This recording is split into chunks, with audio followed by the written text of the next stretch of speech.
Hey guys, it's Kim here with Fairily Fiber Fun. Welcome to another How to Make Rolags for Absolute Beginners tutorial. Today we are taking undyed wool and we are using it as our base, and we are using dyed wool plus a little bit of fun silk and undyed bamboo and undyed sparkle to add little pops of color and texture and shimmer to our solid color Rolags. And well, why would I say anything else? This is going to be a lot of fun. Let's go make the Rolags.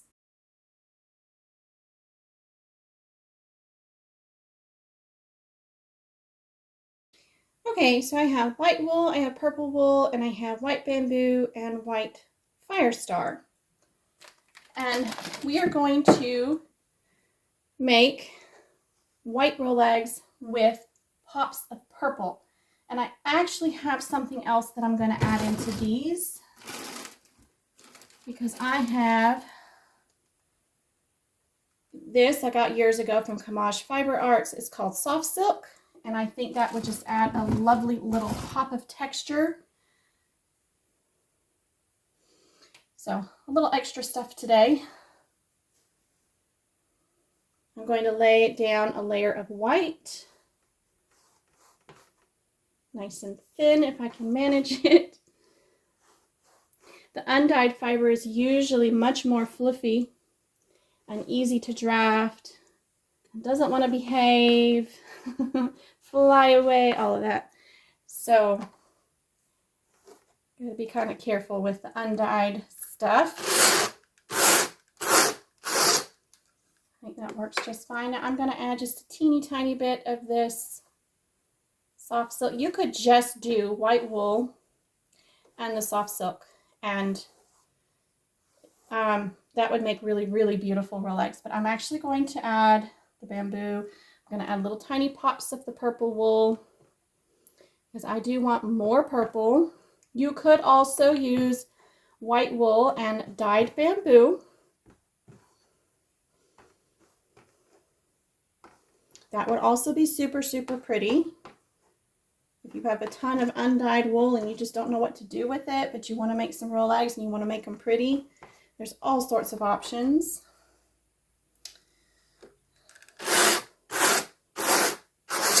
Now I'm going to add just a little bit of sparkle.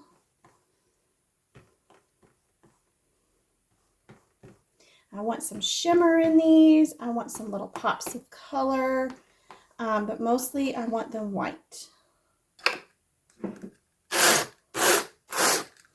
So now we're going to take just a little bit of this purple, and we're going to stick it in between the lines of soft silk.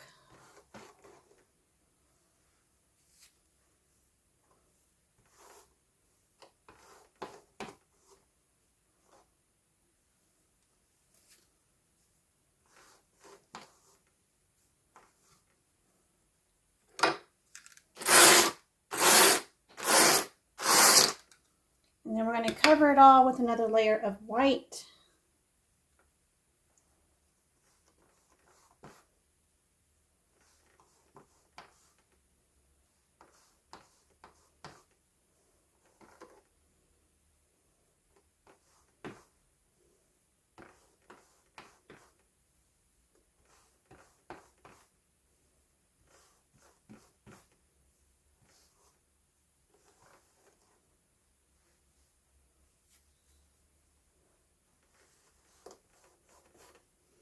I am going a bit thicker on this layer because I do want to separate the little pops of color from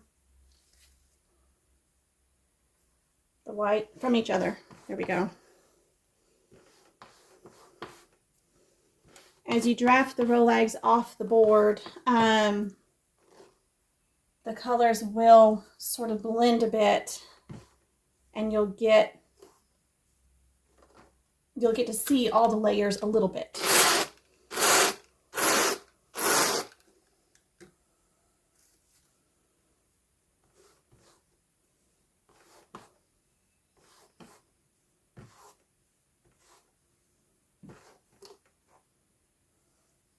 I'm going to go ahead and add some merino, oh my goodness, bamboo and Fire Star here. But I'm not going to add any more purple at the moment.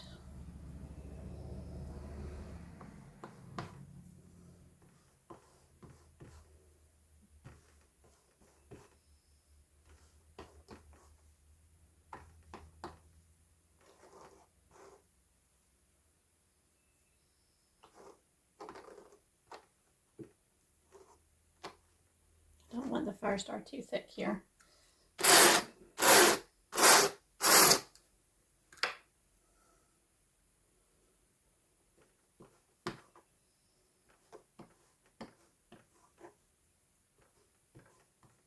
I don't want the bamboo very thick either on this layer.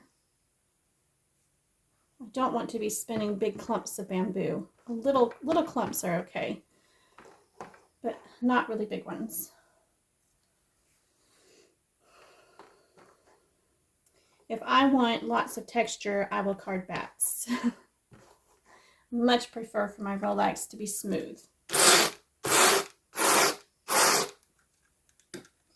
So now I'm going to add a little bit more white wool.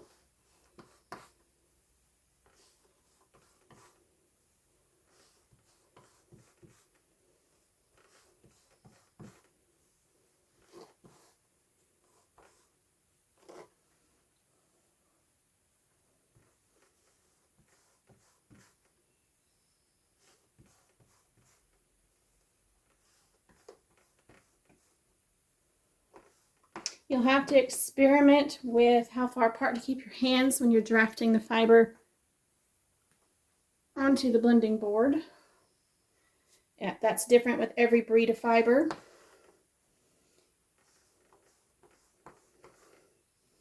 So just be patient with yourself when you're learning.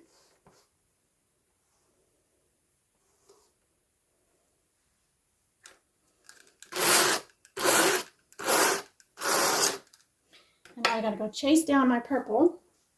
It fell on the floor. Here we go. We're gonna put just tiny, tiny bits of purple in here.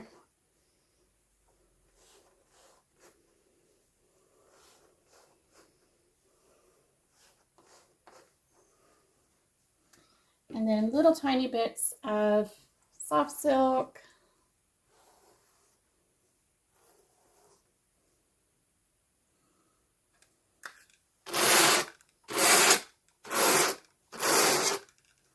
And then we will fill in any thin places with white. Finish it off.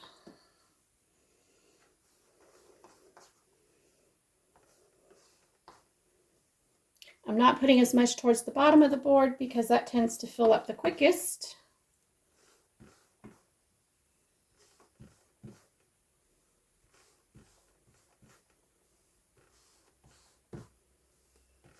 So a thin spot there.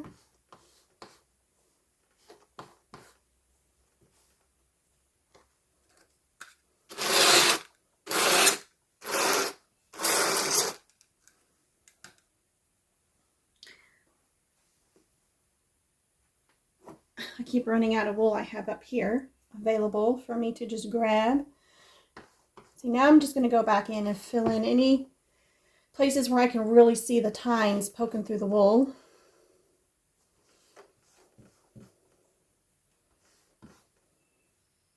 That's why burnishing is so important.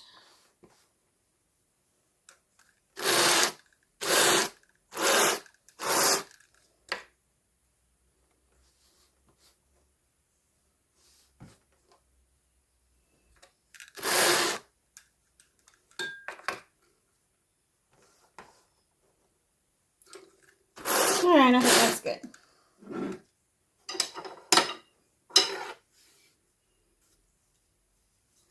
Oh, this is so pretty. Okay, I think I'm in love. I got to make more of these. So, as per usual, we're going to capture the ends hanging off the foot, front, whatever, bottom of the blending board. We're just going to capture those, give it an extra little twist so it's completely secured. and then lift a little. And then you can lower your dowels back down and just pull straight off the blending board. Relax, roll, pull, relax, roll. You see how fluffy this is? All you have to do is just like cup your hand loosely and twist it through your hand. And that just controls everything down into a nice smooth surface. And that is stunning. Oof, I'm in love.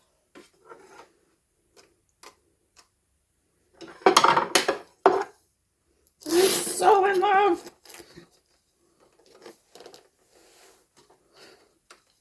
I'm going to repeat the process of taking the dowels, the Rolags, making the Rolags. I'll talk you through it again. I'm going to scoop those ends up.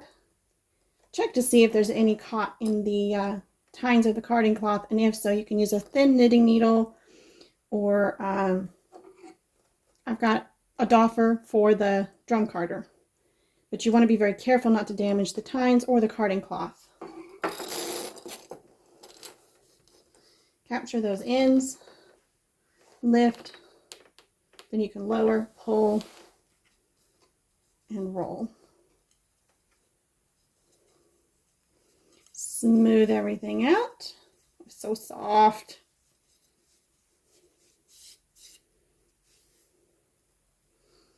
And then do the next set. And this last one is always a little bit weird. So I'm actually drafting the fibers through the carding cloth. And then I'm just going to roll without drafting until I get to the end. Pull that and then just roll. And this one's quite fat. So as you can see, I do not make perfect Rolags. I am being a little bit more aggressive with how I'm smoothing, just to try and get everything nice and neat. It doesn't always work out the way I want it to, but it will still spin beautifully.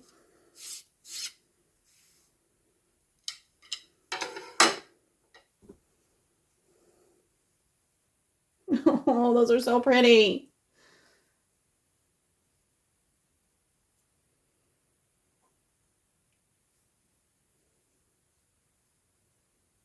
So that is how you can use dyed wool as an add-in to undyed wool, and use some other fun fibers to create those little pops of color. I hope you enjoyed.